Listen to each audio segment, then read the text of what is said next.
Hello friends, welcome to my TET class. Friends, आज हम पढ़ेंगे वायुमंडल। वायुमंडल देखिए, वायुमंडल एक ऐसा टॉपिक है जिसे हम पर्यावरण वाले पार्ट में डालें तो वो भी वहां से इम्पोर्टेंट हो जाता है, यानी कि फर्स्ट पेपर। वहीं सेकंड पेपर देखें तो भूगोल के नजरिए से हमारा ये इम्पोर्टेंट हो जाता है। तो ले देकर कहने का तात्पर्य कि जो फर्स्ट पेपर की तैयारी कर रहे हैं और जो सेकंड पेपर की तैयारी कर रहे हैं, दोनों ही लोगों के लिए ये वीडियो काफी इम्पोर्टेंट साबित होगी। इसलिए दोनों ही लोग जो तैयारी कर रहे हैं फर्स्ट एंड सेकंड पेपर की, वो इस वीडियो को जरूर देखें।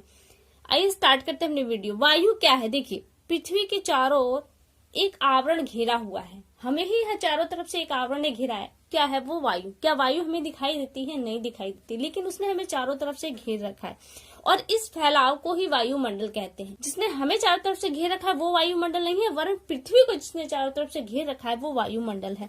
यहाँ पे देखिए, पृथ्वी के चारों ओर से घेरे हुए वायु के विस्तृत फैलाव को वायुमंडल कहते हैं। वायुमंडल में पाए जाने जो महत्वपूर्ण गैस, वायु है क्या? गैसों का मिश्रण है। कौन कौन सी गैसें हैं, उन गैसों को देख लेते हैं। देखिए, यहाँ पे दिया है nitrogen, oxygen, carbon dioxide, hydrogen. ये चार गैसों की अधिकता पाई जाती है और अन्य तत्व में आपके बहुत सारी गैसें आ जाती हैं, जिसे अन्य गैस कहा जा रहा है। सबसे अधिक मात्रा इसमें नाइट्रोजन की। नाइट्रोजन की मात्रा कहे तो 78.07% है, लेकिन कहीं कहीं आपको 78 ही देखने को मिलेगी, 07 देखने को नहीं मिलेगी। सन्निकट मान के रूप में हम जाएंगे तो हमें मात्र 78% ही मिलेगा, क्योंकि ये जब इसमें एक जोड़ेंगे तो ये एक ही रह जाएगा और 5 से अधिक संख्या होने पर ये अगली संख्या में एक के रूप में ऐड होती है। तो यहाँ ये 0 हो जाने की वजह से यहाँ नहीं हो पाएगा। तो ये क्या है? केवल 78% गैस है। सही मात्रा इसकी है 78.07%। ऑक्सीजन की वही बात करें तो 20.98% है, लेकिन किताबों में वो आपको 21% मिलेगा। क्यों? सन्निकट मान के तरफ हम जाएंगे तो ये 9 इसमें जुड़ेगा एक के रूप में और ये 10 होने पर इसको हासिल दे देगा, तो ये क्या हो जाएगा? अपने आप ही स्वतः 21 हो जाएगा। तो 21% ऑक्सीजन की मात्रा है। कार्बन डाइऑक्साइड की मात्रा है 0.03%। कहीं कहीं बहुत सी बुक में मैंने देखा है कि 0.02 के रूप में भी मिलेगी, लेकिन एक विवादित प्रश्न बन जाएगा। कहीं पे 3 है, कहीं पे 2 है, तो ये प्रश्न आएगा नहीं। अगर आता भी है तो ये जान लीजिए, जिसमें जिस तरह के ऑप्शन होंगे उसके हिसाब से 2 होगा तो 2 का चुनाव करना होगा, 3 होगा तो 3 का चुनाव करना होगा। अगर बाय द वे दोनों ऑप्शन आ जाते हैं, अगर वैसे तो 99% आएगा नहीं, अगर आ भी जाता है 1%, तो वो प्रश्न आपका विवाद में चला जाएगा। इसलिए दोनों पॉइंट को याद करना जरूरी है समझने के लिए, हालांकि एग्जाम के लिए न भी समझे तो भी। अगला है हाइड्रोजन। हाइड्रोजन की मात्रा कितना है? 10.01% हमारे वायुमंडल में हाइड्रोजन की मात्रा है। बाकी जो पड़ जाए 0.1%, तो इसमें अन्य तरह की गैसें हैं, जिसमें हीलियम, आर्गन वगैरह सब कुछ आ जाती हैं। अब देखिए इनकी संरचना को देखते हैं। वायुमंडल की संरचना, वायुमंडल को 5 भागों में बांटा गया है। कौन कौन से हैं वो? क्षोभ मंडल, समताप मंडल, मध्य मंडल, आयन मंडल, बाह्य मंडल। अब इसमें हम एक एक मंडल को देखेंगे। देखिए, पहले हम लेते हैं अपने क्षोभ मंडल को। क्षोभ मंडल क्या है?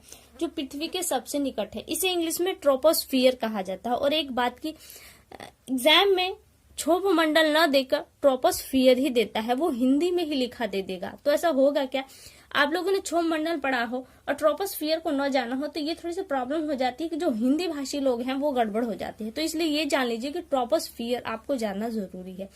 क्षोभ मंडल और इंग्लिश में ट्रोपोस्फियर क्या है? ये धरातल के सबसे नजदीक वाला परत है, जिसकी ऊंचाई 18 किलोमीटर है।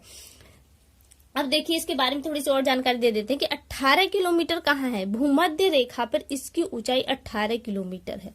लेकिन जब ध्रुवों पर जाते हैं हम, ध्रुवों की तरफ, जो पृथ्वी यहाँ से हमारी घूमती है, ध्रुवों पर जाए तो इसकी ऊंचाई 8 किलोमीटर ही है। ठीक है, आगे देखिए, इस मंडल को संवहन मंडल या अधोमंडल भी कहते हैं। सभी मौसम संबंधी जो घटनाएं हैं, जैसे आंधी, तूफान, धूल कण, जलवाष्प, बिजली का कड़कना आदि, ये सारे कहाँ होते हैं? आपके क्षोभ मंडल में ही होती हैं ये घटनाएं। इस मंडल में ऊंचाई के साथ साथ तापमान कम होता है, यानी कि जैसे जैसे आप ऊपर जाएंगे तो तापमान क्या होगा? आपको कम मिलेगा। और किस बेस पर मिलता है? प्रति 165 मीटर की ऊंचाई पर जाने पर तापमान कितना कम होता है? 1 सेंटीग्रेड तापमान कम हो जाता है। अब आ जाता है आपका दूसरा मंडल, समताप मंडल। इसको लास्ट में हम चित्र के माध्यम से भी समझेंगे। समताप मंडल यह वायुमंडल की दूसरी परत है, जस्ट इसके ऊपर। जैसे फिंगर हमारा है तो ये पृथ्वी है, तो पृथ्वी के पास ये क्षोभ मंडल और ये आपका आ जाता है समताप मंडल। आगे देखिए, जिसकी ऊंचाई हम देखें तो 50 किलोमीटर तक पाई जाती है। इसे स्ट्रेटोस्फियर भी कहा जाता है, ये भी ध्यान देते रहिएगा। इस मंडल में ओजोन गैस पाई जाती है। प्रश्न यहाँ से बनने के, ओजोन परत किस मंडल में पाई जाती है, तो वो समताप मंडल में पाई जाती है। और वायुयान उड़ाने के लिए सर्वाधिक आदर्श जो परत है वो समताप मंडल ही मानी जाती है, अनुकूल मंडल है। ऊंचाई के साथ साथ तापमान क्या है, बढ़ता है। जैसे जैसे ऊंचाई बढ़ेगी इसका तापमान भी बढ़ता चला जाएगा। आगे देखिए, आगे हमारा आ जाता है मध्य मंडल। देखिए 5 परतें हैं हमारी, 1 2 3 4 5, 5 में अगर मध्य में देखें तो ये है हमारा। तो ये मध्य में दोनों तरफ से होने के कारण इस मंडल का नाम ही रखा गया है मध्य मंडल। अब यहाँ पे देखिए मध्य मंडल, देखिए तो मध्य मंडल को इंग्लिश में ओजोनोस्फीयर भी कहा जाता है। और यह वायुमंडल की तीसरी परत है जो 50 किलोमीटर से 80 किलोमीटर की ऊंचाई तक पाया जाता है। यानी कि 50 से 80 किलोमीटर के मध्य में इसकी ऊंचाई है। और ऊंचाई के साथ साथ तापमान क्या है, घटता चला जाता है। एक बार फिर देखिए, तापमान को लेकर हमेशा ध्यान दीजिएगा कि क्या होता है। हम लास्ट में उसको एक तरीके से समझेंगे। अब आ जाता है आपका आयन मंडल। आयन मंडल, इसको इंग्लिश में आयनोस्फीयर कहा जाता है। इस मंडल की ऊंचाई 80 किलोमीटर से 400 किलोमीटर के मध्य है। अत्यधिक ऊंचाई पर पहुंचते पहुंचते जो गैसों के कण हैं, कणों में विद्युत आवेश आ जाता है, इन्हें आयन कहा जाता है। इनमें आवेश आ जाता है जिसके कारण क्या है, इन्हें आयन मंडल, और इसी कारण इसे आयन मंडल की नाम दिया गया है। संचार उपग्रह इसी मंडल में अवस्थित होते हैं। ऊंचाई के साथ साथ तापमान क्या है, बढ़ता है। ठीक है। अब देखिए यहाँ पे बाह्य मंडल या एक्सोस्फीयर कहा जाता है। यह वायुमंडल की सबसे बाह्य परत है। 400 किलोमीटर तो आपका आयन मंडल था, और उसके ऊपर जो है वो आपका 400 किलोमीटर के ऊपर आपका बाह्य मंडल होता है। और इसकी बाह्य जो सीमा है वो निर्धारण नहीं की गई है। हाइड्रोजन एवं हीलियम गैस की प्रधानता है इस मंडल में। देखिए एक बार ताप के नजरिए से देख लेते हैं। हमारा जो पहला मंडल है क्षोभ मंडल। क्षोभ मंडल में ताप, जैसे हम ऊंचाई पर जाते हैं वैसे वैसे तापमान क्या है, गिरता चला जाता है। उसके बाद आ जाता है हमारा समताप मंडल। समताप मंडल में तापमान जैसे जैसे ऊंचाई पर हम बढ़ते हैं वैसे वैसे तापमान भी बढ़ता है।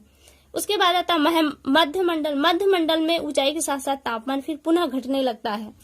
फिर उसके बाद आता है आयन मंडल। आयन मंडल में तापमान पुनः फिर बढ़ने लगता है। तो आप देख सकते हैं पहले में घट रहा है, फिर बढ़ रहा है, फिर घट रहा है और फिर बढ़ रहा है। तो ये याद करने के लिए आपके लिए काफी अच्छा होगा। 2 यहाँ पे इंपॉर्टेंट पॉइंट लिए हैं मैंने।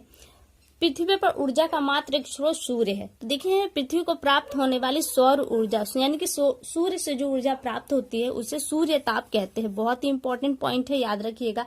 क्या कहते हैं, सूर्य ताप कहते हैं। अगला है वायु दाब। किस यंत्र से हम नापते हैं, तो वो बैरोमीटर से नापते हैं। और बैरोमीटर पे कौन सा स्केल या कौन सी इकाई चलती है, तो वो मिली बार चलती है।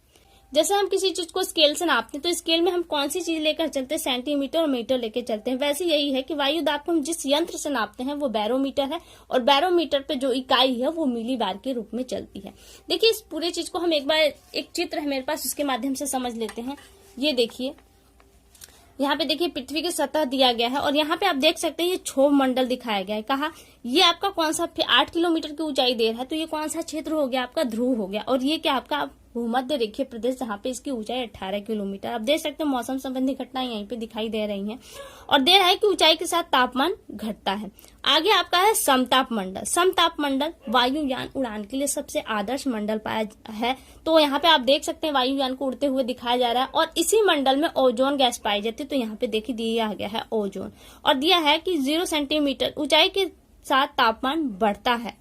आगे दिया है आपका मध्य मंडल। देखिए मध्य मंडल में उल्कापात होते हैं। आपने देखा हो कभी टूटता हुआ तारा, तो किस मंडल में होता है, वो मध्य मंडल में होता है। जो टूटते हुए तारे की घटना आपको नजर आती है वो मध्य मंडल में ही होता है। और कह रहा है ऊंचाई के साथ तापमान घटता है।